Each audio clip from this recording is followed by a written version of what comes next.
Hello there. As you all know, if you've seen any of our other videos, we love to grow plants in pots, and daffodils in pots in the early spring is one of the things that gives our garden colour in February and March. We're now into April, and it's the time for the tulips. And this is a new one we've grown this year for the first time, one called Red Hunter, which, as you can see, is a much shorter stem than most tulips.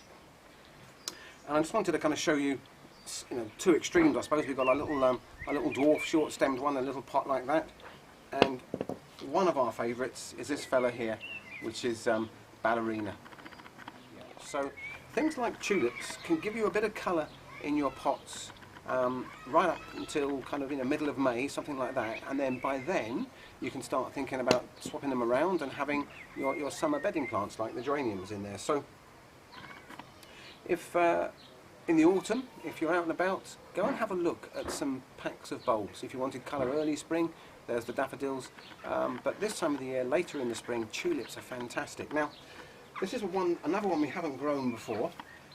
This is called Fire of Love, and what I love about this is that you've got this lovely attractive foliage, a bit like a hosta leaf there. So even when it wasn't in flower, it was still looking really attractive. And I'm going to have a go, because tulips sometimes aren't as reliable at coming back every year as daffodils and narcissi are.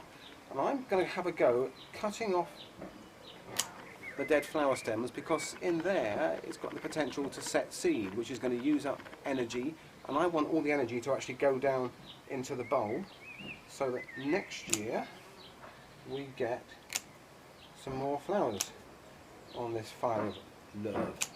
So if you struggle to get tulips to come back, maybe cut off the flower. That looks nice now, doesn't it? There we go. I'm going to keep it well fed, so that for the next month or two, when it's still in leaf, all the energy from the sun is going down through the leaf into the root, stored into the bulb, and hopefully next year that'll come back. So we've got Red Hunter, little dwarf, we've got Fire of Love, and I'll put some pictures on to show you how Fire of Love looked a few weeks back. Gorgeous flowers on those. And this one here, which is, as I say, one of our favourites, we grow it every year. This is Ballerina. Oh, it's got a lovely, delicate, kind of almost like a citrusy kind of perfume to it.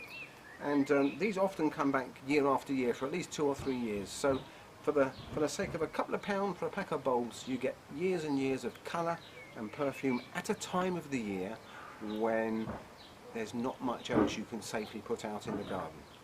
You need to think ahead, plan it so that you can buy the bulbs in the autumn, pot them up in the autumn, and then the following spring they'll pay you back dividends. So there you go, first time really that I've shown you some of our tulips this time of the year. I hope you like them. Stay with us, I've got one more plant I want to show you that's looking gorgeous and smelling amazing this time of the year. Yeah. So this is only a few years old anyway, and it's nice and compact. The bees are loving it. And just behind it, we've got some tulips, which I'll show you a picture of in